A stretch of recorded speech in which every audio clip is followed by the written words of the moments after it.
Paulus temukan itu. Maaf saudara-saudara, kalau ada sarjana zaman sekarang profesor doktor, Paulus itu profesor doktor di bidang hukum Torah, dan berbagai ilmu dia kuasai. Dan Paulus memiliki strata pendidikan tanpa cacat. Dalam penganut agama Yahudi, dia nomor 1, dia anggota Sanhedrin, bukan majelis pusat, majelis universal. Dia tertinggi.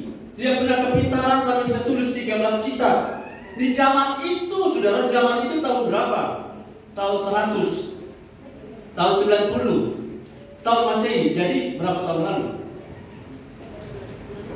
1700 tahun lalu, 1800 tahun lalu. Dia sudah level seorang profesor, doktor, PhD kalau sekarang.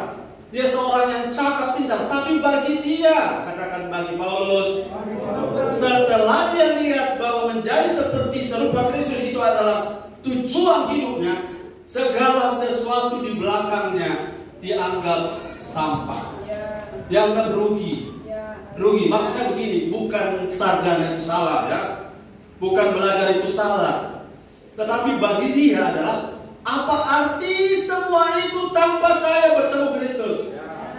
Haleluya. Kejar pendidikan, baik. Kejar prestasi, baik. Kejar capaian, kejar posisi, baik. Sampai engkau melihat bahwa semua yang kau kejar itu sebenarnya tidak ada arti tanpa Yesus Kristus.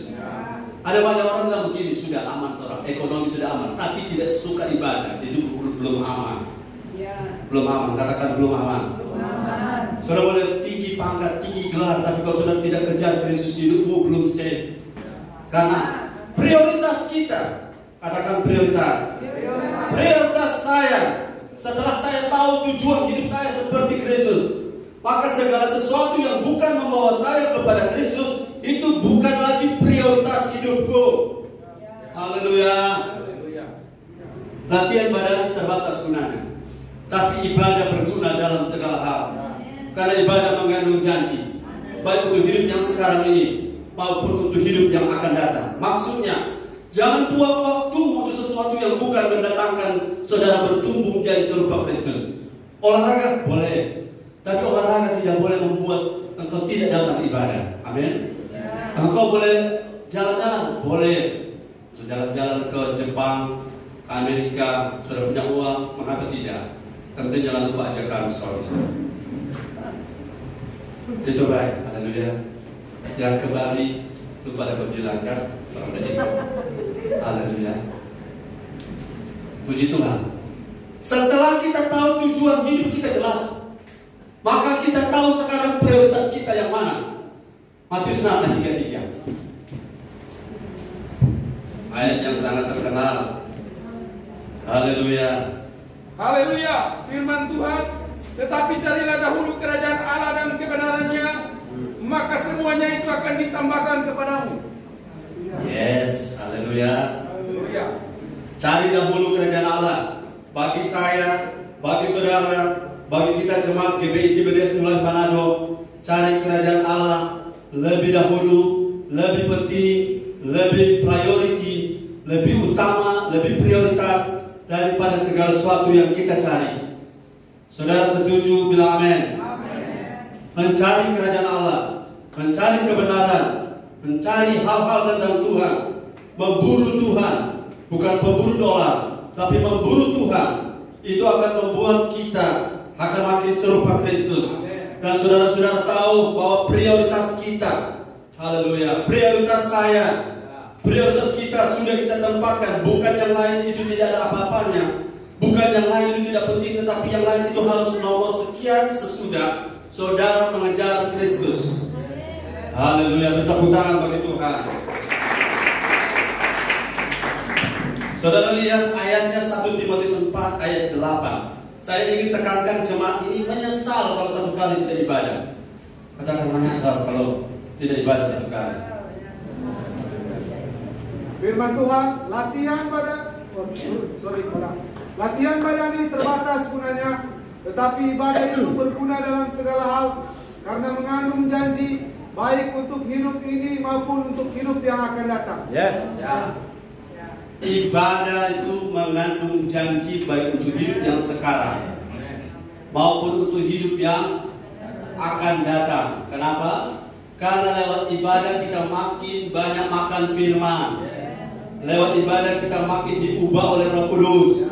Lewat ibadah, saudara tahu bahwa paket ibadah itu ada dua. Praise and worship adalah ketika saudara memberi hati pada Roh Kudus. Dan ketika firman, saudara memberi hati untuk makan firman. Firman dan Roh Kudus bekerja sama dan saudara makin diubahkan, makin dewasa. Saudara, kalau saudara dewasa, orang lain stres, saudara tidak stres. Orang lain ketakutan, saudara tidak ketakutan. Orang lain kejar setoran, kejar tayang, saudara dikejar oleh tayangan, dikejar oleh berkat. Itu terbalik, haleluya. Jadi sekarang kalau kita tahu tujuan kita menjadi serupa Kristus, kita harus tempatkan prioritas yang tepat. 2 Korintus 4 ayat yang ke 16.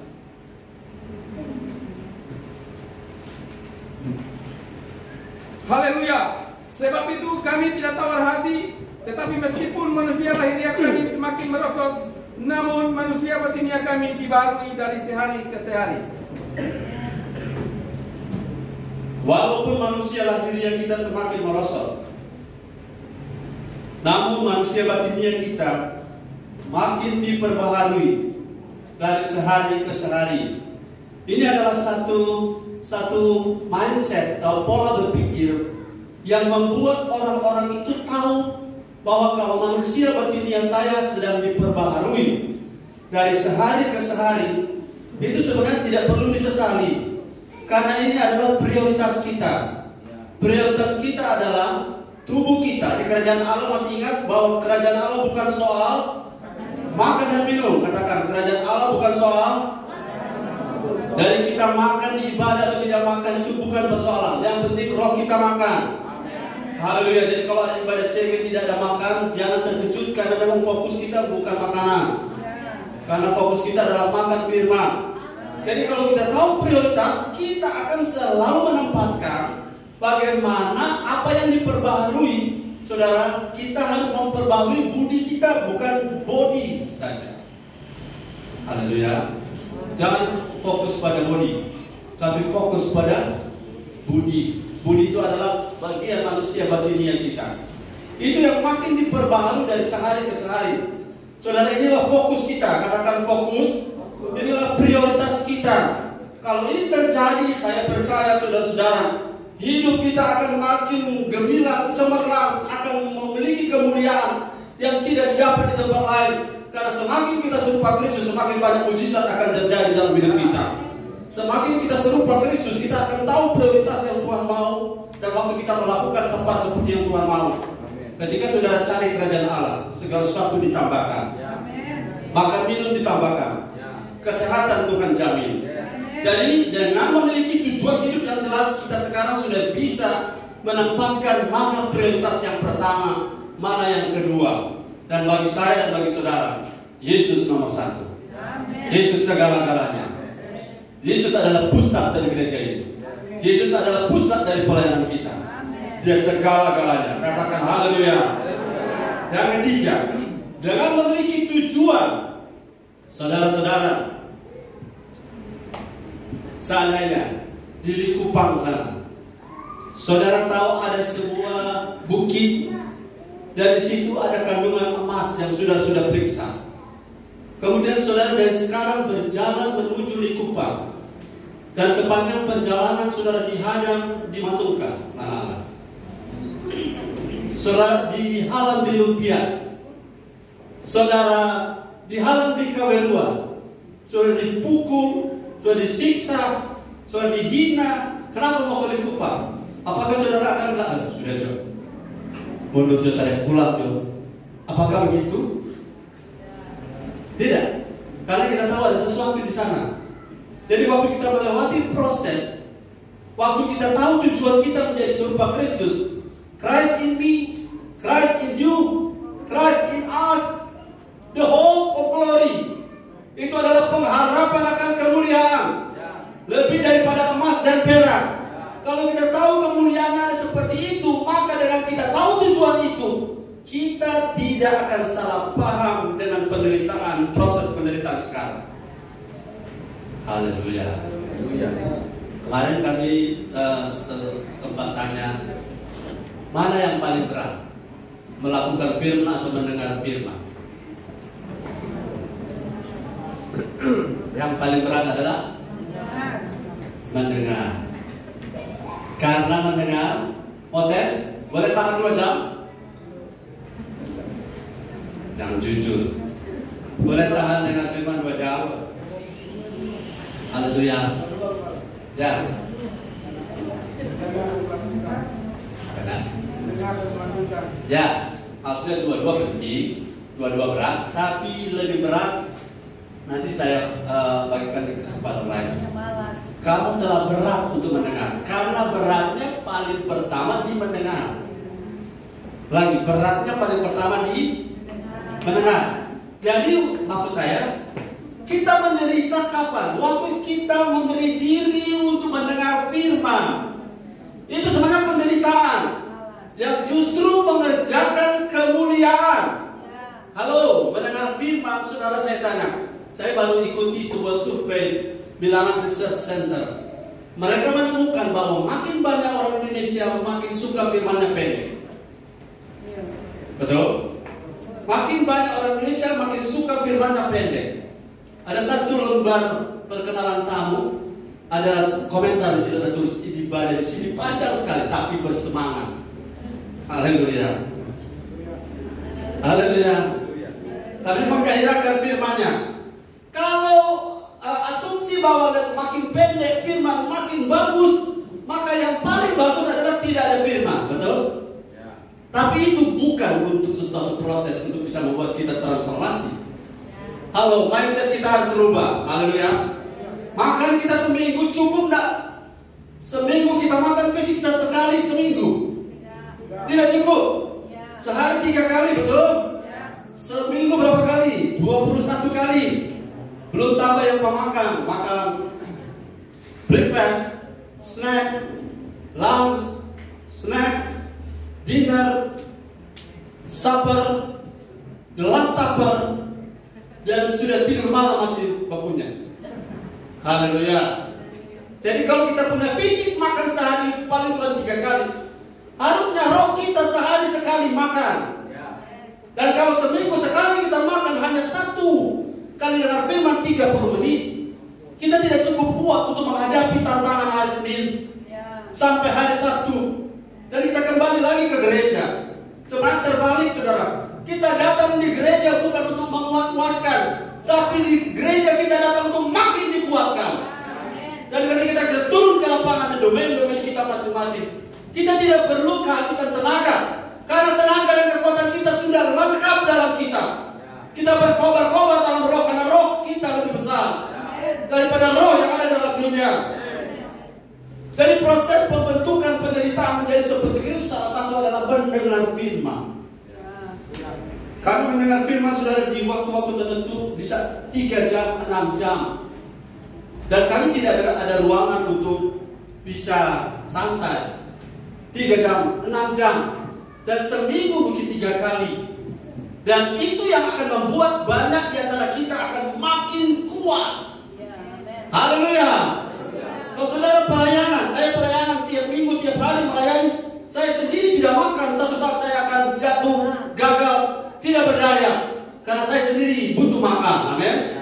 Jadi kalau kita punya tujuan menjadi serupa Kristus, kita tahu, maka kita tidak akan salah paham dengan proses penderitaan pembentukan ini. 2 Korintus 4 ayatnya yang ke-17.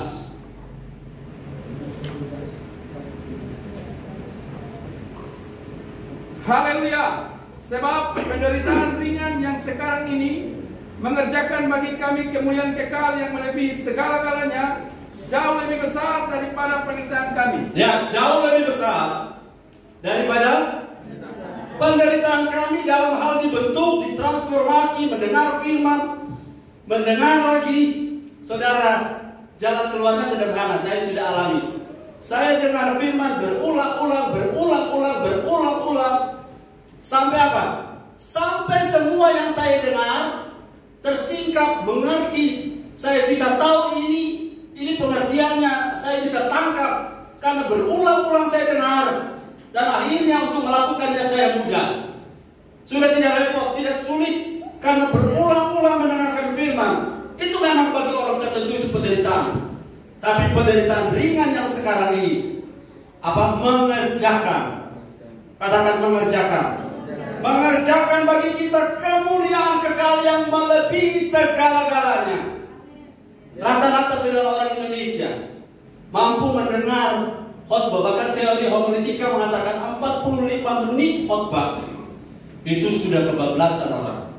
Karena saya pengajar homiletika. Tapi paradigma baru bagi saya. Semakin saya banyak makan firman, roh saya makin kuat, roh saya makin strong. Dan kalau roh saya makin strong, masalah rumah tangga, masalah ekonomi, masalah kesehatan itu kecil, karena roh kita lebih besar. Saudara akan lihat satu saat akan ada perbedaan. Kalau rohmu limpah firman, kalau rohmu rela menderita dengan firman, dengan waktu itu terjadi transformasi. Dan tidak ada pilihan lain karena perubahan hidup kita. Kita tidak berubah oleh pelayanan. Kita tidak berubah oleh karena kita bagi-bagi sembako walaupun itu baik. Tapi kita berubah oleh karena kita makan firman. Dan penderitaan untuk kita makan firman inilah penderitaan ringan. Yes, haleluya. Penderitaan ringan yang sekarang ini mengerjakan bagi kita. Saudara mendengar orang, kalau saudara punya orang pintar, mendengar orang bodoh bicara, itu pergumulan yang luar biasa. Betul? Kalau saudara orang punya level pengetahuan yang bagus, saudara harus mendengar orang yang bicara firman tapi tidak punya pendidikan serata seperti saudara. Itu memerlukan perjuangan, perlu harga bayaran. Tetapi karena kita tahu tujuan kita adalah menjadi seperti Kristus, maka waktu firman datang kita rela bayar harga. Apa bayar harga? So, bayar harga yang paling prospektif untuk menjadi serupa Kristus adalah rela mendengar, mau mendengar. Karena ada 4 jenis tanah. Yang pertama tanah di tepi jalan, tanah berbatu, tanah di semak, duri, dan tanah yang baik. Berapapun firman tertabur dalam hidupmu, kalau tanah hatimu, saudara seperti tanah 3 yang pertama, tidak akan ada hasil apa-apa. Tapi berapapun keadaan hidup ekonomimu, keadaan rumah tanggamu mungkin marit, tapi kalau tanah hatimu kau buka, dan waktu kau dengar firman kerajaan Allah ini akan mentransformasi yang selama ini tidak mungkin diubah. Karena hanya firman yang punya kuasa untuk mengubah. Hanya firman ada punya kuasa, the power to create, mencipta sesuatu yang baru tercipta dalam saudara. Perasaan sukacita, perasaan bergairah dengan firman. Hanya firman yang bisa ubah. Saudara memiliki rasa lapar dan haus. Saudara penderitaannya dengar saja firman. Dengar. Haleluya. Karena waktu saudara mendengar, itulah waktunya sudah punya roh makan. Kendala-kendala mendengar, mari terobos. Haleluya. Apa kendala-kendala daripada mendengar? 1, saudara capek. 2, saudara semangatuk. Saudara ada acara, saudara tidak konsentrasi, punya banyak masalah. Mari singkirkan. BR sering bilang, tinggalkan semua itu. Karena kita mau fokus kepada Yesus, fokus pada firman. Dengan firman akan mengerjakan. Ingat, tanpa firman tidak ada sesuatu yang jadi. Tapi melalui firman segala sesuatu bisa jadi. Beri tepuk tangan bagi Tuhan. Haleluya. Yang keempat, dengan memiliki tujuan hidup yang jelas, kita tidak tertarik dengan apa yang menarik bagi orang dunia. 1 Yohanes 2. Atau kita baca Ibrani 11, 24-27. Tujuan hidup yang jelas membuat saudara tidak tertarik apa yang orang lain tertarik. Ibrani 11 ayat 24 sampai yang ke-27. Karena iman maka Musa setelah dewasa menolak disebut anak putri Firaun, karena ia lebih suka menderita sengsara dengan umat Allah daripada untuk sementara menikmati kesenangan dari dosa. Ia menganggap penghinaan karena Kristus sebagai kekayaan yang lebih besar daripada semua harta Mesir, sebab pandangannya ia arahkan kepada upah. Amin. Ayat 27. Karena iman maka ia telah meninggalkan Mesir dengan tidak takut akan murka raja. Ia bertahan sama seperti ia melihat apa yang tidak kelihatan. Musa melihat apa yang tidak kelihatan di masa depannya. Ini adalah gambaran tentang iman. Kita hidup bukan karena melihat, tetapi kita hidup karena beriman. Kita hidup karena percaya. Kita percaya kalau kita mau memberi diri diproses oleh firman, satu waktu kita akan keluar sebagai pemenang.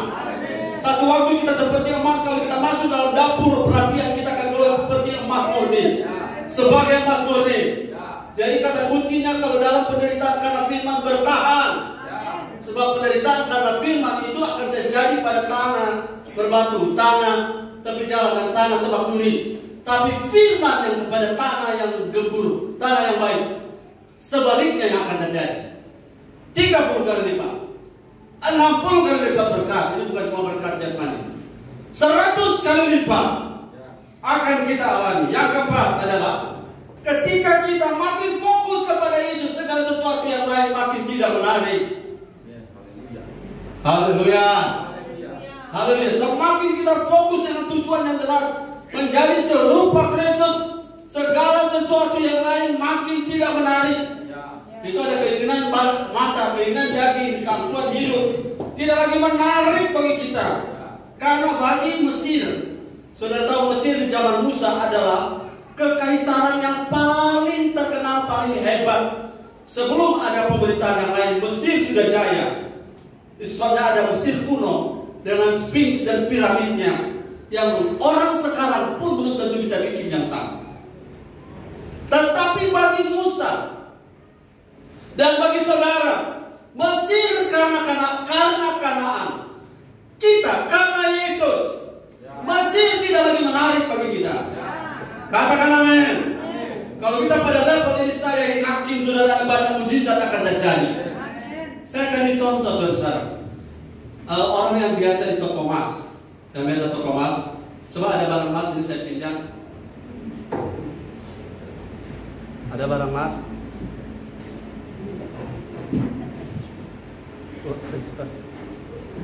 Mau kasih Pak Gembala.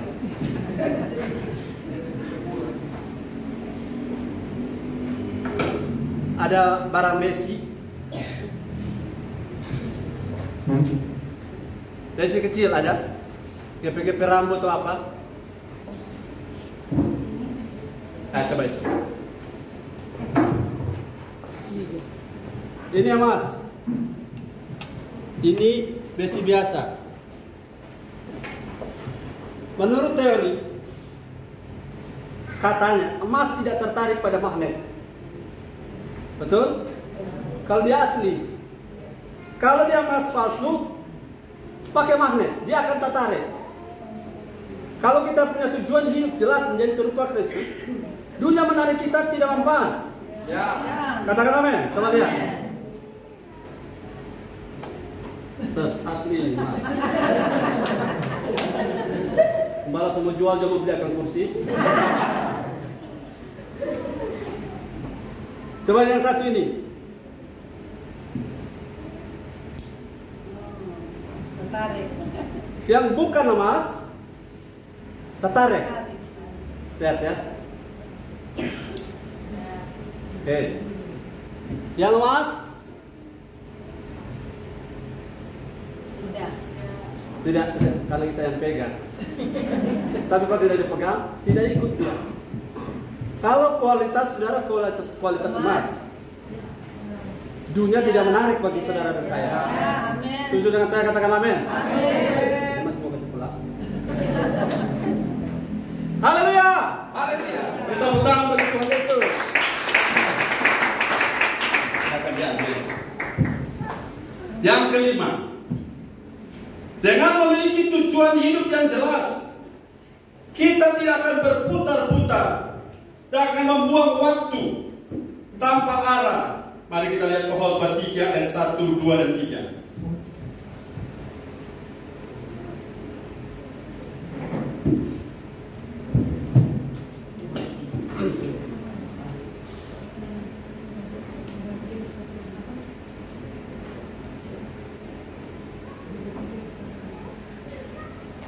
Firman Tuhan, untuk segala segala sesuatu ada masanya. Untuk apapun di bawah langit dan waktunya.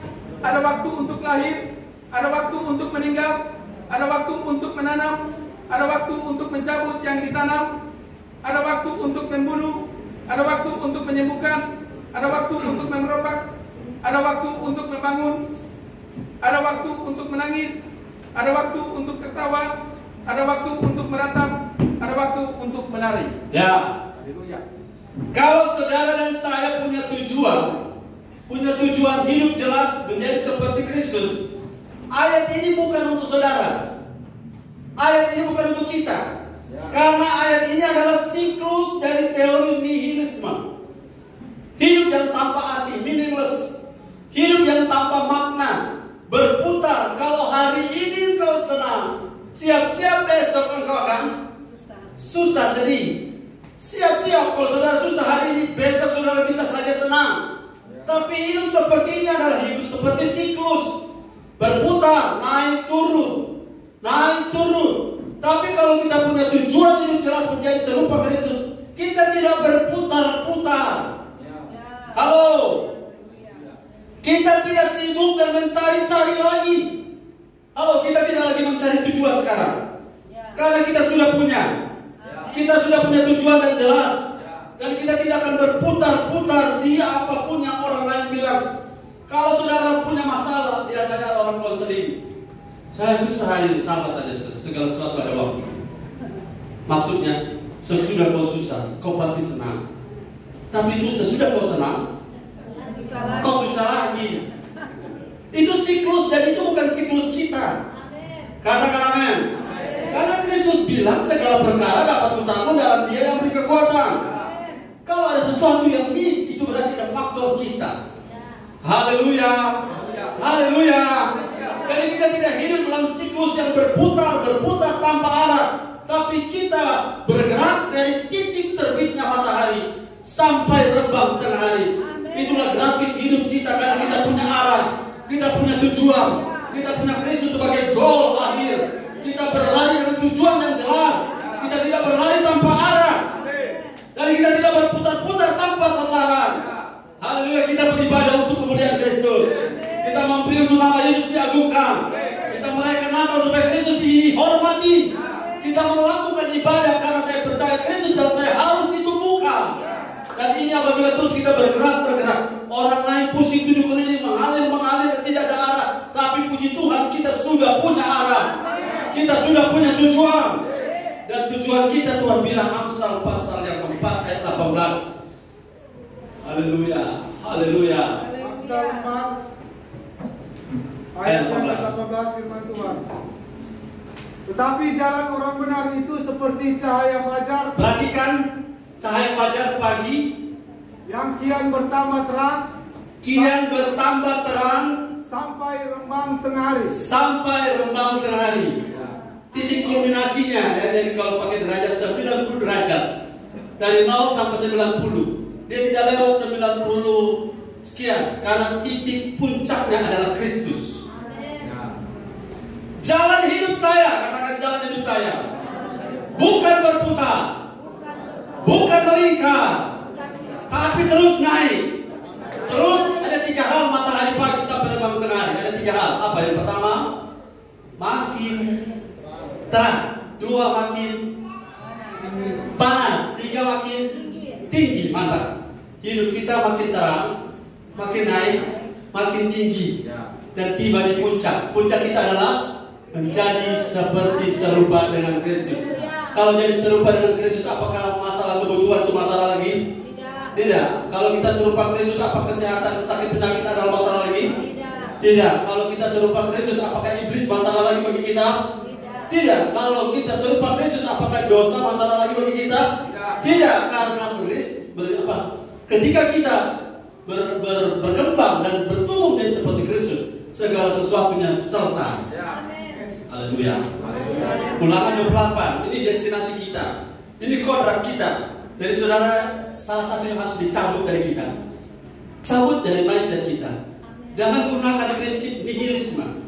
Lahir, jadi besar, sekolah, kuliah, bekerja, menikah, jadi tua, mati. Cuma itu. Hidup yang berputar seperti itu. Itu seperti, seekor kelinci juga begitu. Seekor tuturuga juga begitu. Tapi kita bukan kelinci. Kita bukan tuturuga.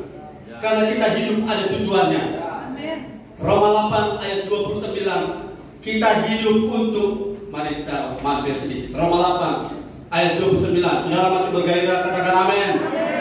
Sebab saya perhatikan setiap kali habis ibadah, masih 1 jam orang belum pulang. Masih mau bercerita orang di sini. Ada. Haleluya. Sebab semua orang yang dipilihnya dari semula, semua orang yang dipilihnya dari semula, kita semua, mereka juga ditentukannya dari semula. Kita ditetapkan dengan tujuan dari semula. Untuk apa? Untuk menjadi serupa dengan gambaran anaknya. Ya, kata untuk ini menunjuk kepada tujuan. Katakan tujuan. Sasaran. Destinasi, ulang. Tujuan. Sasaran. Destinasi. Dan ini terus untuk apa? Supaya ia, tunggu. Untuk menjadi serupa dengan gambaran. untuk gambaran anaknya, supaya ia, anaknya itu menjadi sulung di antara banyak saudara. Ya, kita baca kembali. Mereka juga yang ditentukannya, berapa banyak yang ditentukan oleh Tuhan, yakin lambaikan tangan. Saya ditentukan oleh Tuhan. Ketika saya percaya baru saya telah ditentukan oleh Tuhan dari semula. Untuk ini kata untuk adalah tujuan menjadi serupa dengan gambaran anaknya. Lihat gambar anaknya. Yesus tidak pernah turun. Yesus tidak pernah kecewa. Yesus tidak pernah mundur. Yesus tidak pernah marah orang. Menghakimi dosa, ya. Tapi Yesus tidak pernah kecewa. Ulangi, Yesus tidak pernah kecewa. Dan Yesus tidak pernah kepahitan. Dan Yesus punya hidup luar biasa. Dia bukan karena ketuhanannya, tapi karena kemanusiaannya yang mau ditransformasi. Karena dia mau tunduk kepada Bapa. Luar biasa, itulah pola kita. Katakan pola. Teladan kita. Kita mau jadi serupa seperti gambar itu. Haleluya, dan gambar itu jelas. Haleluya. Puji Tuhan. Ini lampu apa yang mati? Puji Tuhan. Genset tidak mati ya? Oke, haleluya. Saudara bersemangat. Yang terakhir, yang kelima, keenam. Dengan memiliki tujuan hidup yang jelas, kita akan tahu kemana kita investasikan hidup kita. Haleluya. Mari kita lihat Filipi 1 ayat 21. Filipi 1 ayat yang ke-21 firman Tuhan. Yes. Karena bagiku hidup adalah Kristus. Karena bagi saya, bagi saudara, hidup adalah bagi Kristus. Dan mati adalah keuntungan. Dan mati adalah keuntungan. Yes, luar biasa. Katakan haleluya 3 kali, 2, 3. Haleluya. Haleluya. Haleluya. Kalau kita sudah punya tujuan yang jelas, jadi serupa Kristus, kita tidak takut mati.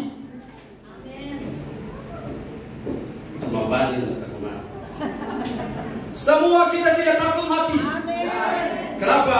Kamu itu jangan mati konyol ya. Karena bagi kita yang sudah punya tujuan yang jelas, mati hari ini, mati besok, mati kapan, sama saja.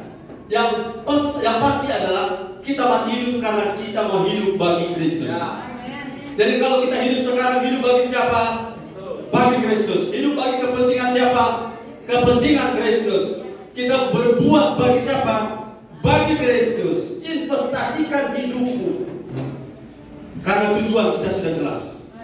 Kita akan investasikan hidup kita, berkat kita, materi kita, untuk kepentingan Kristus. Haleluya. Maksudnya yang saudara yang masih kurang memberi, Tuhan, saya tanya, orang yang suka memberi Tuhan sayang? Yang tidak suka memberi Tuhan juga sayang? Ya, Tuhan tetap sayang. Tinggal bertobat. Haleluya. Kumpulkanlah hartamu di sorga, karena di sorga mengat dan karat tidak memakannya. Kita mampir sedikit ke ayat itu. Haleluya. Bilang haleluya. Haleluya. Mari kita lihat Galatia, Matius berapa? 6 ayat 20. Kumpulkanlah hartamu. Kalau kita tahu tujuan kita, ya, kalau kita tahu tujuan kita. Firman Tuhan, tetapi kumpulkanlah bagimu harta di sorga nyengat dan karat tidak kerusakannya, dan pencuri tidak membongkar serta mencurinya. Kumpulkanlah harta bagimu, harta di sorga. Satu waktu saya cerita, ada sebuah kerajaan di Afrika. Itu raja yang dipilih dan berkuasa di situ diberi kesempatan selama 20 tahun jadi raja. Dia boleh lakukan apa saja sepuas-puasnya.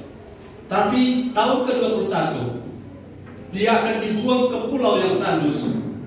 Kemudian di pulau itu dia akan mati dengan sendiri saking tandusnya pulau itu. Beberapa raja, mereka menggunakan waktu 20 tahun untuk berpesta pora, dan mereka lupa bahwa tahun ke-21 mereka akan masuk di pulau gersang yang tanpa makanan dan air minuman, dan akhirnya mati juga di sana. Tapi ada raja yang terakhir, selama 20 tahun dia berkuasa. Dia lakukan hal yang berbeda. Apa yang dilakukan? Semua potensi kekayaan kerajaan dia gunakan untuk dia bangun pulau yang gersang itu. Dia gunakan dan dia bangun pulau itu dengan istana baru, dengan fasilitas, dengan makanan minuman, lewat perkebunan dan lain-lain. Akhirnya, katakan akhirnya, pada tahun ke-21 dia dibuang ke sana. Tapi apa yang dialami berbeda dengan apa yang raja-raja sebelumnya. Hidup kalau bagi Kristus, di ujung sana nanti kita tidak takut apa-apa. Katakan amin. Hidup kalau kita investasikan kepada Kristus, kepada kepentingan Kristus. Mati kapan? Mati kita untung. Karena apa? Semua kita telah kumpulkan di sana. Haleluya. Haleluya. Saya berkaitan sudah investasikan waktu, tenaga, walaupun capek kita investasikan untuk beri makan anak-anak rohani, beri makan firman. Nah, satu waktu di masa depan, saudara akan lihat perbedaan. Ketika jemaat-jemaat ini rohnya strong, ketika jemaat-jemaat ini rohnya kuat, orang lain akan tak berdaya. 2023 akan banyak orang kolaps, tapi di antara kita tidak akan ada yang kolaps, karena kita hidup dalam kerajaan Allah. Bisnis kita mungkin akan terganggu, tetapi kita tidak akan pernah tergeletak, karena kita ada bersama Yesus. Karena tujuan kita bukan bisnis saja, tapi tujuan kita adalah Kristus. Investasikan segala potensi sumber daya hidupmu kepada Kristus. Yang terakhir, kalau yang terakhir sudah sangat senang dengan 1 Korintus 15 ayat 58.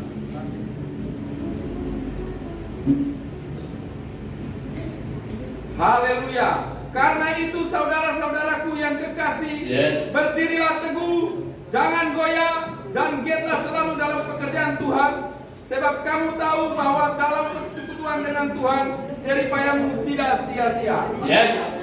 Amin. Dalam persekutuan dan dengan kesamaan tujuan. Persekutuan, ya. Kalau saudara bersekutu dengan Tuhan, agenda Tuhan harus juga agenda kita. Amin. Kalau saudara bersekutu dengan Tuhan, tujuan Tuhan juga harus jadi tujuan kita. Amin. Kalau kita sama dalam tujuan, maka segala jeripayamu tidak ada yang sia-sia. Makanya Paulus bilang, bro, jangan mudah kecewa, jangan mudah tersinggung, tapi berdirilah teguh, jangan goyah. Saudara, Yesus saja, kita kalau orang jaga lambung, Yesus saja nyali. Haleluya. Yesus saja mati, dihina, dinista. Apalagi kita yang cuma saudara lain daripada Kristus. Dinista itu biasa, dihina itu biasa.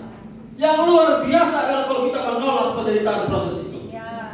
Karena ayat ini bilang jeripayamu, jerih lelahmu, perjuanganmu karena tujuanmu jelas. Kau pergi ke Likupang, dihalang di Kaweruan, dihalang di Dimembe sana. Saudara terus maju, saudara terus bergerak, Saudara ingat bahwa satu waktu saudara akan pulang dengan sorak-sorai. Karena tujuan jelas. Berjalan maju sambil meneteskan air mata. Pasti pulang dengan membawa berkas-berkas. Oke, ayat terakhir. Tadi poin terakhir. Ini ayat terakhir. Mazmur 176. Ayat 5 dan 6. Orang-orang yang menabur dengan mencucurkan air mata. Orang-orang yang menabur karena tahu tujuan hidupnya walaupun dengan air mata akan menuai dengan bersorak-sorai. akan menuai. Katakan akan menuai. Kenapa sorak-sorai? Orang yang berjalan maju dengan menangis. Yes. Kenapa orang terus berjalan maju? Karena dia tahu tujuannya. Sambil menabur benih. Sambil apa? Menabur benih. Pasti pulang dengan bersorak-sorai. yes. Sambil membawa Amin. Amin. Berikan tepuk tangan bagi Tuhan. Saudara akan membawa pulang berkas-berkasnya sambil sorak-sorai. Walaupun hari ini harus menderita karena apa? Proses mendengar firman itu tidak mudah. Proses pembentukan transformasi dalam firman dan Roh Kudus tidak gampang. Saya bilang tidak gampang karena saya juga alami. Saudara, bagi saudara mungkin gampang. Bagi saya, seorang yang belajar teologi yang cukup lama dan mendengar orang yang tidak sekolah teologi itu tidak mudah.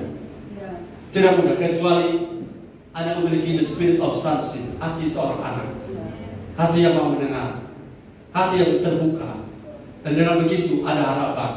Saudara bersama saya, kita tidak sendiri. Kita bersama-sama akan Tuhan promosi karena tujuan kita sama, menjadi serupa Kristus. Dan mereka, saya bilang tadi ayat terakhir ya. Nah ini ayat penutup. Roma 8 ayat 30. Mari berdiri. Main musik standby. Roma 8 ayat 30. Never give up. Yes. Dan mereka yang ditentukannya dari semula, mereka itu juga dipanggilnya. Dan mereka yang dipanggilnya, mereka itu juga dibenarkannya. Dan mereka juga dibenarkannya, mereka itu juga dimuliakannya. Haleluya. Yes, kita berdiri semua, kita membaca sama-sama satu ayat ini. Maju-maju sekarang. 1, 2, 3. Dan mereka yang ditentukan dari semula, saudara saya, mereka itu juga dipanggilnya. Dan mereka juga dipanggilnya. Mereka itu juga dibenarkannya. Dan mereka yang dibenarkannya, mereka itu juga yang satu tujuan dengan Yesus Kristus akan dimuliakannya. Saudara akan merasakan satu level dihormati, dimuliakan, disanjung karena Kristus dalam kita. Karena Kristus dan kita menyatu, kita serupa dengan Dia. Masalah bukan lagi masalah. Segala kemuliaan bagi Tuhan Yesus.